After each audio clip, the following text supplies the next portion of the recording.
प्रधानमंत्री नरेंद्र मोदी ने मध्य प्रदेश का सियासी एजेंडा तैयार कर दिया है। मोदी और योगी ने शिवराज सिंह चौहान को ऐसा फॉर्मूला दिया है जो यूपी में हिट था और एमपी में सुपर हिट हो सकता है। सनातन पर सवाल उठाने वाले आज फंस गए। पीएम मोदी ने सनातन विरोधियों का सारा प्लान डिकोड कर लिया है। एनडीए और इंडिया गठबंधन की लड़ाई अब 80-20 पर आ गई है। ये 80-20 का फॉर्मूला है क्या? क्या ये रणनीति शिवराज सिंह चौहान को मध्य प्रदेश में जीत दिला पाएगी? देखिए इस रिपोर्ट में।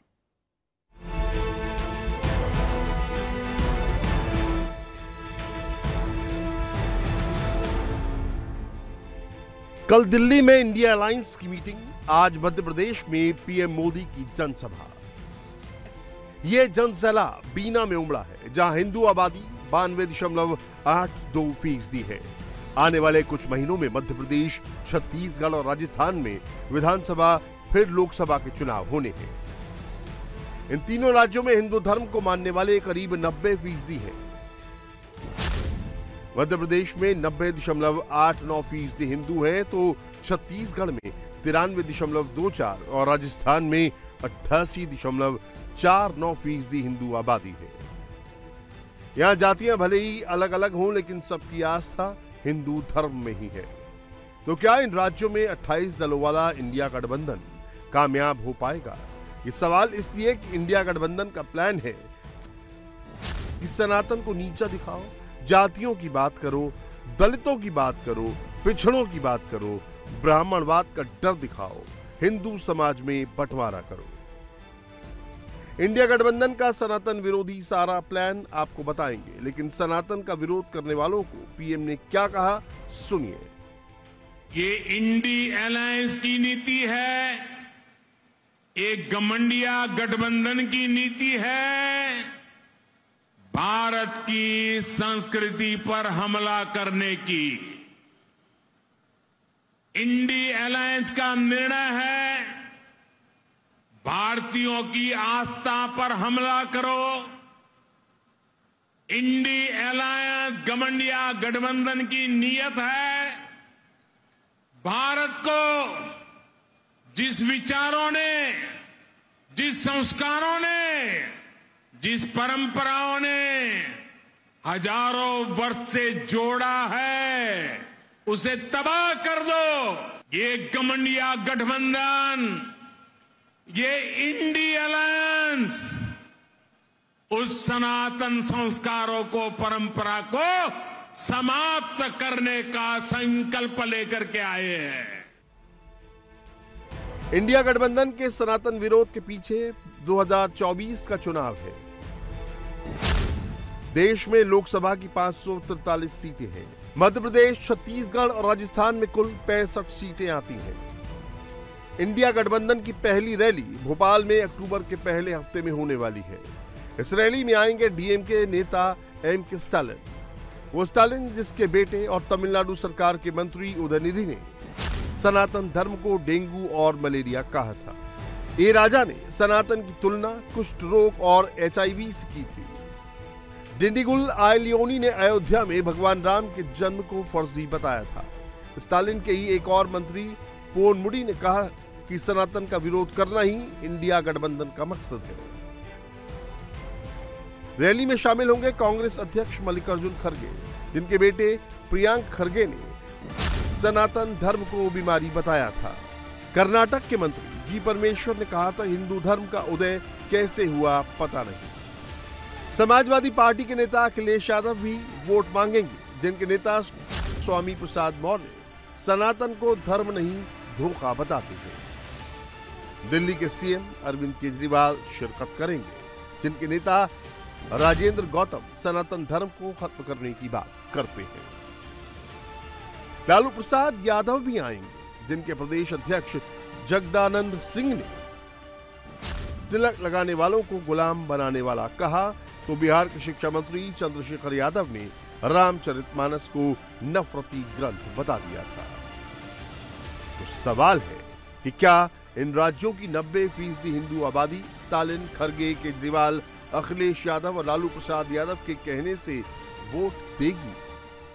जिनके नेता सनातन को खत्म करने की वकालत करते रहते हैं, क्या जातियों को बांटकर वोट हासिल करने की रणनीति हिंदी भाषी राज्यों में कामयाब हो पाएगी।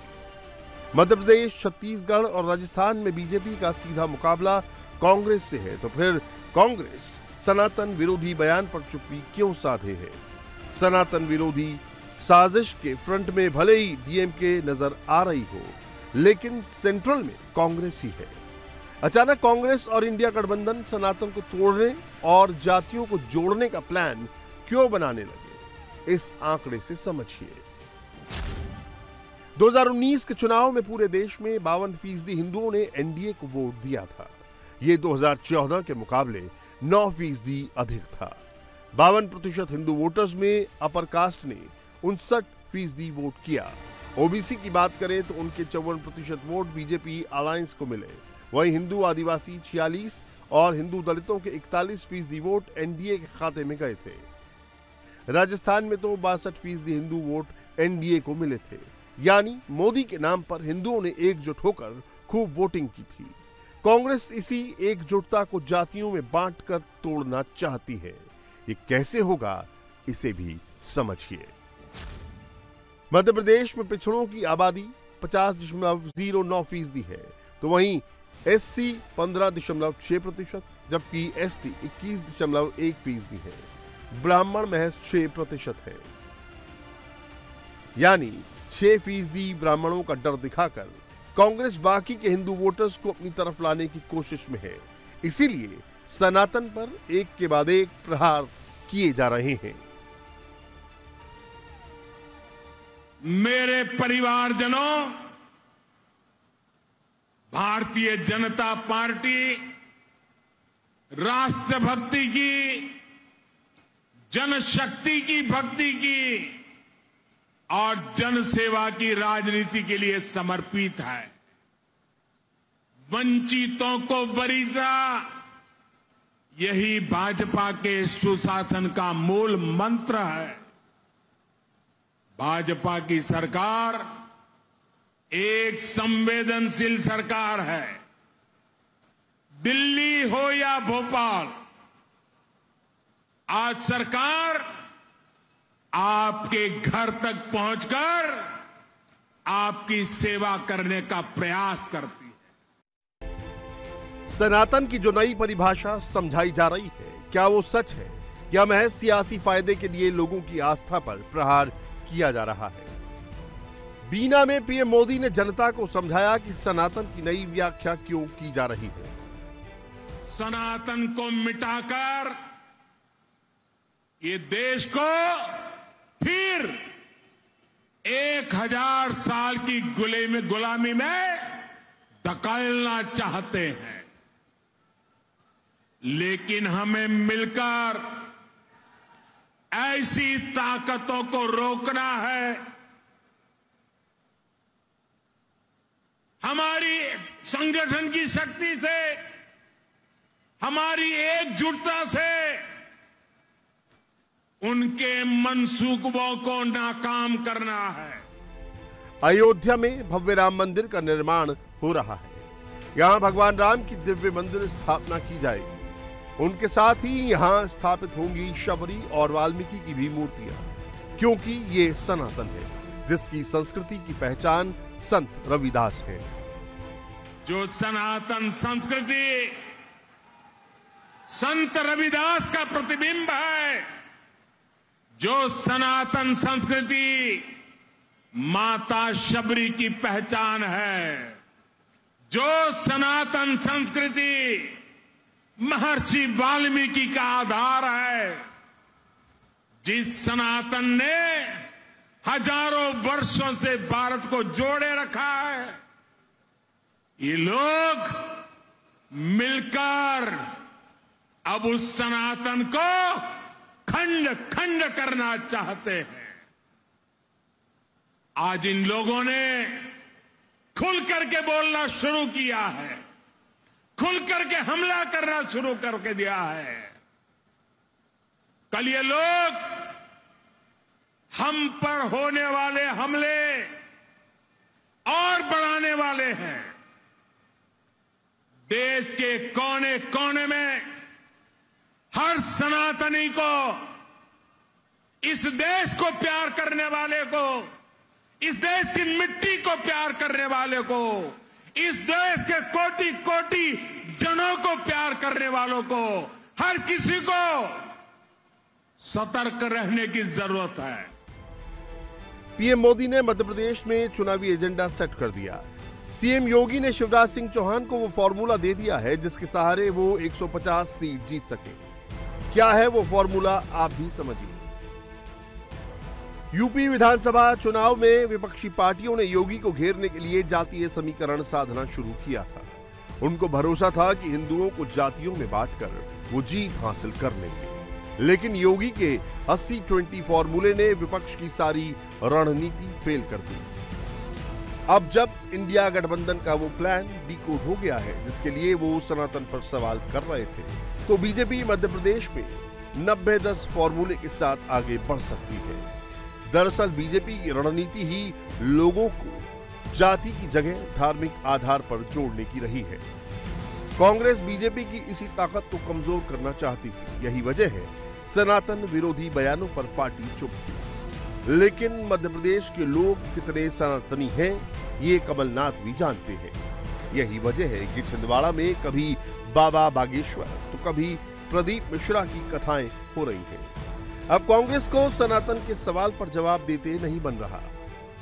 मोदी जी बचपन से ही राष्ट्रीय स्वयंसेवक के कार्यकर्ता हैं। मैं तो शुरू से ही कहता हूं ये राष्ट्रीय स्वयंसेवक नहीं है, राष्ट्रीय षड्यंत्रकारी संगठन है। इनको षड्यंत्र करना सिखाया जाता है। और आरएसएस भी, आरएसएस का नाम है र्यूमर स्प्रेडिंग सोसाइटी, तो उसके ट्रेंड वर्कर हैं। जैसी उनको ट्रेनिंग दी गई है वैसा प्रधानमंत्री मोदी जी बोल रहे हैं। कांग्रेस अपने ही खेल में तो नहीं फंस गई है।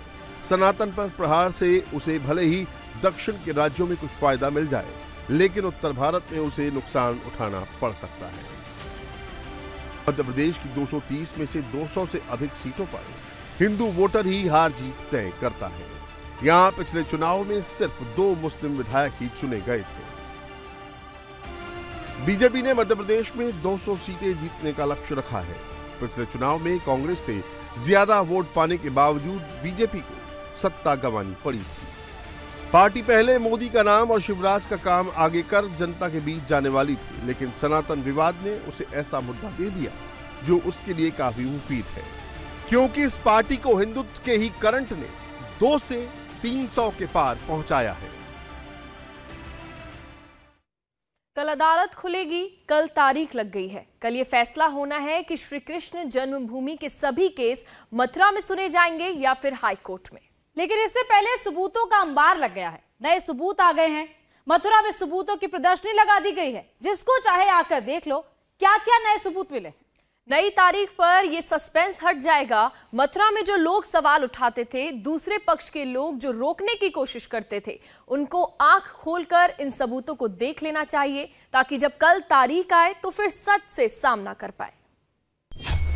अयोध्या में मंदिर बन रहा है।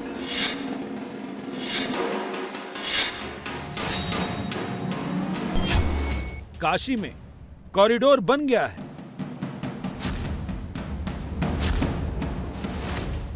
मथुरा अभी बाकी है। सबूत मिलने लगे हैं, तारीख आ गई है। इस बार दावा बहुत मजबूत है। इस बार बड़े पक्के सबूत हैं। मथुरा में सिर्फ श्री कृष्ण का आधार है, बाकी सब निराधार है। कराई गई थी तो यहाँ पर हिंदू विग्रह निकले थे। हिंदू विग्रह निकले थे और उसका उन्होंने पूरा वर्णन दिया। इन चीजों को छुपा दिया गया शिक्षा पद्धति के कारणवश या अन्य कारणों से। हमारे जो इतिहास है उसको मिटा दिया गया। जो हमारी कृष्ण जन्मभूमि है सर, वो पहले भी थी। अब इन लोगों ने वहाँ जो कुछ भी रख के वो बना दिया है, मगर ऐसा कुछ नहीं होना चाहिए। यहाँ तक हिंदू धर्म को छुपाने की आजकल सब जगह बातें हो रही हैं। उनको संत समाज से ही एक रास्ता मिलेगा। पहले ये संज्ञान में नहीं था, लेकिन देख के पता चल रहा है कि हमारा इतिहास कितना पुराना है और जो जन्मभूमि है वो हमारी नहीं है। मथुरा में ईदगाह नहीं है, शाही मस्जिद नहीं है, सिर्फ श्री कृष्ण जन्मभूमि है। विवाद यही है, सवाल यही है, लेकिन सच क्या है? वैसे तो यह मामला अदालत में है, लेकिन उससे पहले ही श्री कृष्ण जन्मभूमि का दावा करने वाले सबूत दिखाने लगे। प्रदर्शनी लगा रहे हैं, बता रहे हैं कि जो वो कह रहे हैं वो प्रमाण के साथ कह रहे हैं।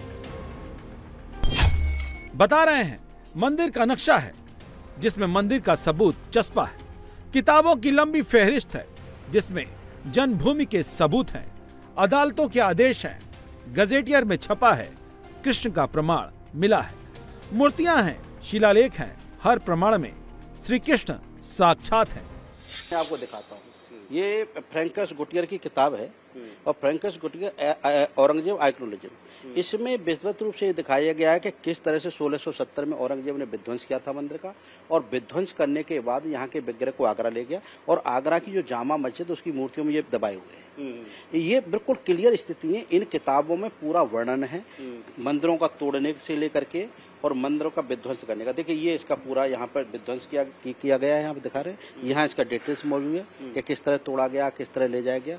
और यहाँ पर ये देखेंगे ये मंदिर है, ये मंदिर को विध्वंस कर रहे हैं सैनिक, यहाँ भी ये जमुना बह रही है। तो हमारा उद्देश्य है कि इन पुस्तकों के द्वारा लोग उन तथ्यों को जाने जिनको जानते नहीं है, लोगों को पता ही नहीं क्या हो रहा है। जिन लोगों का दावा है कि यहाँ न ईदगाह थी न ही कोई शाही मस्जिद, वो इसके लिए सबसे पहले ये प्रमाण प्रस्तुत करते हैं। सबसे पहला प्रमाण है मुगल कालीन और आधुनिक इतिहासकारों की किताबें।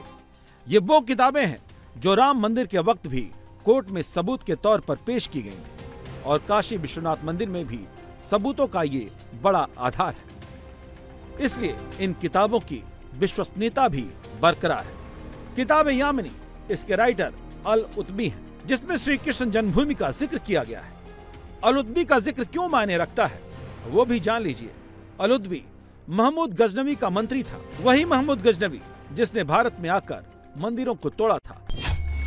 अगर उसके मंत्री की किताब में ये लिखा है कि ऐसी खूबसूरत इमारत न मैंने देखी न मेरे सुल्तान ने देखी थी, ऐसा लगता है कि इसकी तामीर फरिश्तों ने की हो। दोबारा इतनी सुंदर इमारत बनाने में 200 साल लगेंगे। इसके बावजूद मंदिर तोड़ दिया गया, नामाबाद कर दिया गया और वृंदावन का नाम चेंज करके मोमिनाबाद कर दिया गया। यहाँ से इनको ले जाया गया और ले जा करके इन सभी मूर्तियों को वहाँ पर दबा दिया गया। ये बीएस भटनागर की पुस्तक है, इसका वर्णन है। इसके अलावा बहुत सारी किताबें हैं जो विदेशी इतिहासकारों ने भी लिखी हैं, उनका भी इसमें वर्णन आता है। ये है, ये मासरे आलमगीरी है, साकी मुस्तक खान की है, जिसका अंग्रेजी का वर्णन सर चंद्रनाथ सरकार ने किया है। और इसमें भी इसका वर्णन आता है कि किस तरह से उनको तोड़ा गया, मंदिरों को तोड़ने के द्वारा किस तरह से इनका विध्वंस किया गया। ये मैंने इसको हाईलाइट किया हुआ है, तो हाईलाइट में ये सब पूरा इसका वर्णन है। और ये तोड़ने के बाद इनका पूरा कैसे आगरा ले जाई गई विग्रह, आगरा में दबा दी गई। इसमें भी साकी मुस्तक खान की किताब है ये, और ये साकी मुस्तक खान की मासरे आलमगीरी है। मासरे आलमगीरी उसका वर्णन है जो सर चंद्रनाथ सरकार ने अंग्रेजी में इसको। श्री कृष्ण जन्मभूमि के पक्ष में बड़ा दावा करने वालों का कहना यह भी है कि ऐसी एक नहीं कई किताबों में प्रमाण है जिसका पन्ना पन्ना कह रहा है कि मथुरा में श्री कृष्ण जन्मभूमि विद्यमान है। Travels in the Mughal empire को लिखने वाले फ्रैंकोइस बर्नियर ने भी श्री कृष्ण जन्मभूमि का जिक्र किया है। Emperor Aurangzeb and destruction of temple के लेखक बीएस भटनागर भी मथुरा में श्री कृष्ण जन्मभूमि का प्रमाण दिखाते हैं। आर्कियोलॉजिकल सर्वे ऑफ इंडिया, ये किताब अलेक्जेंडर कनिंघम की लिखी हुई है, ये भी कहती है मथुरा में श्री कृष्ण की जन्मभूमि है। लेकिन सबसे ऑथेंटिक प्रमाण मुश्ताक खान की मासर आलमगीरी में लिखा हुआ है। ये पैराग्राफ है और फरमान की कॉपी भी है जिसमें लिखा है, औरंगजेब ने मथुरा के केशवदेव मंदिर को ढहाने और यहाँ की मूर्तियों को आगरा में शाही जहांआरा बेगम मस्जिद की सीढ़ियों में लगाने का आदेश जारी किया। सर की जब खुदाई कराई गई थी तो यहाँ पर हिंदू विग्रह निकले थे और उसका उन्होंने पूरा वर्णन दिया और स्लैब्स का पूरा वर्णन दिया है कि उन स्लैब्स पर कैसे कैसे इनका वर्णन है। कि देखिए संवत 1713 फाल्गुन लिखा हुआ है, लेकिन इस सा को हटा दिया गया यहाँ से, तो ये 1713 फाल्गुन। तो ये क्योंकि इससे ये प्रूव होता है कि ये प्रॉपर्टी हिंदू पक्षकारों की है और हिंदू पक्षकारों का सदा से चली आती है। तो ये अलेक्जेंडर कनिंघम जो आर्कियोलॉजिकल सर्वे ऑफ इंडिया के डायरेक्टर रहे भारत के, उनकी ये महत्वपूर्ण किताब है। ये समय समय पर विभिन्न केसों में, चाहे अयोध्या का मामला हो, चाहे बनारस का मामला हो चाहे मथुरा का मामला हो, ये पेश होती रही है। ये बहुत महत्वपूर्ण किताब है, ये पेश होती रही है। तो इसमें इसका पूरा वर्णन आता है और ये भी आता है कि ये इसकी जो दीवारें हैं, दीवारों पे ये देखिए अनोदर स्लैब है द नेम ऑफ केशव राय, दूसरा स्लैब है उसमें लिखा है कि केशव राय। तो ये जो मैं इसकी जो किताब बता रहा हूँ जिसमें ये लोग मस्जिद कहते हैं, ईदगाह मस्जिद, मैं कोसी की बात कर रहा हूँ, वो ईदगाह मस्जिद नहीं है, वो शाही मस्जिद नहीं है, वो श्री कृष्ण जन्मभूमि है और असली गर्भगृह है भगवान का। भगवान यही करते हैं, उसको देखो तो उसी को हम गर्भगृह मानते हैं। दावा करने वालों का तो यहाँ तक कहना है कि ये किताबें ही नहीं, सरकारी दस्तावेजों में भी हर जगह श्री कृष्ण जन्मभूमि का ही जिक्र है। श्री कृष्ण जन्मभूमि के पक्ष में दावा करने वाले एक और ऑथेंटिक सबूत पेश करते हैं। वो है श्री कृष्ण जन्मभूमि का नक्शा। नक्शे की ये कॉपी उस समझौते का हिस्सा है जो 12 अक्टूबर 1968 को शाही ईदगाह और श्री कृष्ण जन्मभूमि ट्रस्ट के बीच समझौते की है। एग्रीमेंट के मुताबिक शाही ईदगाह के 3 तरफ श्री कृष्ण जन्मस्थान की जमीन है। समझौता ये हुआ था कि 13.7 एकड़ जमीन में से 10.9 एकड़ जमीन मंदिर की है और सिर्फ 2.5 एकड़ जमीन ईदगाह की है। अब 55 साल बाद हिंदू पक्ष वो नक्शा और एग्रीमेंट दिखाकर ईदगाह के कब्जे की जमीन को वापस मांग रहा है। ये मथुरा मेमोयर है मेरे हाथ में, ये एफएस ग्राउज की किताब है। यहाँ पर डीएम रहे थे एफएस ग्राउज, उनकी ये किताब है डिस्ट्रिक्ट मेमोयर मथुरा। ये पहले भी कोर्टों में एविडेंस के तौर पर प्रोड्यूस होती रही है और ये मानी जाती रही है। तो ये सब ऑथेंटिक बुक हैं, ऐसी किताब नहीं है कि कहीं ऐसी इलाके रख दी गई हो। ये सब ऑथेंटिक बुक्स हैं और पहले कोर्ट में इनको प्रमाणित किया गया, माना गया है, साक्ष्य के तौर पर यूज होती रही है, प्रयोग होती रही है। और इन किताबों में इसमें पूर्ण रूप से इसका वर्णन दिया गया है। यहाँ पे दिया गया है कि किस तरह से मंदिर को विध्वंस किया गया, किस तरह से तोड़ा गया, तोड़ने के बाद यहाँ से मूर्तियों को कैसे ले जाया गया, ये सब वर्णन यहाँ पे बहुत क्लियर है। तो ये किताबें हम कोर्ट में पेश करेंगे। मुस्लिम पक्ष कह रहा है कि जानबूझकर विवाद बढ़ाया जा रहा है। हिंदू पक्ष ने 52 साल बाद ईदगाह की जमीन पर दावा क्यों किया? फिलहाल 19 केस जन्मभूमि विवाद को लेकर फाइल है। हिंदू पक्ष सबूतों की प्रदर्शनी लगा रहा है तो मुस्लिम पक्ष इसे विवाद को बढ़ाने वाला बता रहा है। इस बीच देश के सर्वोच्च अदालत में कल श्री कृष्ण जन्मभूमि और शाही ईदगाह विवाद पर एक महत्वपूर्ण सुनवाई होने वाली है, जिसमें यह तय होगा कि इस मामले की सुनवाई मथुरा के जिला अदालत में होगी या इलाहाबाद के हाई कोर्ट में। सुप्रीम कोर्ट फैसला करेगा कि केस मथुरा में चलेगा या हाई कोर्ट में। जब ये केस चलेगा तो ये सबूत भी पेश किए जाएंगे। जो ये कह रहे हैं कि मथुरा में सिर्फ मंदिर के ही अवशेष हैं, वो सबसे बड़ा और साक्षात प्रमाण ये बता रहे हैं। हिंदू पक्ष तस्वीरें जारी कर यह दावा कर रहा है कि ईदगाह की मीनार पर कमल के फूल की आकृति है। दावा तो यह भी है कि नागराज आदिशेष की भी आकृति बनी है। हिंदू पक्ष को सबूतों को मिटा देने की आशंका है, इसीलिए वो सुप्रीम कोर्ट में शाही ईदगाह के एएसआई सर्वे की याचिका लगाई है। ऐसी ही तो आकृति ज्ञानवापी में भी मिली है, जहां सर्वे हो रहा है। ज्ञानवापी में भी ऐसे ही कमल मिला था, कहीं हिंदू प्रतीक मिले। यहाँ भी वही सवाल है, अगर ये मस्जिद है तो हिंदू के निशान क्यों? क्या किसी मस्जिद में होते हैं हिंदू प्रतीक? और जब कृष्ण जन्मभूमि के पक्ष में दावा करने वाले लोग ये बातें करते हैं तो सबसे बड़े सबूत के तौर पर इन मूर्तियों का भी जिक्र करते हैं। इनका दावा है कि श्री कृष्ण जन्मस्थान मंदिर के जगह पर पहले बड़े बड़े टीले थे। यहाँ पर समय समय पर खुदाई में प्राचीन मूर्तियां निकलती रहीं। कृष्ण जन्मभूमि पर जब मंदिर का निर्माण हो रहा था तब वहां खुदाई की गई थी और खुदाई में कई प्राचीन मूर्तियां मिली, जिसमें कटरा केशव देव की मूर्ति बहुत अहम है। देखिए, जब तक किसी भी चीज की जानकारी हर व्यक्ति को नहीं होगी तो वो उसके ज्ञान से दूर की चीजें हो जाएंगी। तो किसी भी कारणवश इन चीजों को छुपा दिया गया, शिक्षा पद्धति के कारणवश या अन्य कारणों से हमारे जो इतिहास है उसको मिटा दिया गया। तो हम ये चाहते हैं कि ये इतिहास हर व्यक्ति के सामने आए। उस समय जिनका जन्म भी नहीं हुआ था, आज जैसे कोई 70 वर्ष का व्यक्ति है, कोई 60 वर्ष का व्यक्ति है, उसको पुराने इतिहास के बारे में पता है। लेकिन आज जो कॉलेज में पढ़ने वाले बच्चे हैं, जो युवा बच्चे हैं, उनको पुराने इतिहास के बारे में कुछ पता नहीं है। लगता है इस तरह की प्रदर्शनी से फायदा मिलेगा? 100% इस तरह की प्रदर्शनी से फायदा मिलेगा। नए बच्चे, युवा बच्चों को, युवा पीढ़ी को हमारे इतिहास के बारे में पता चलना चाहिए।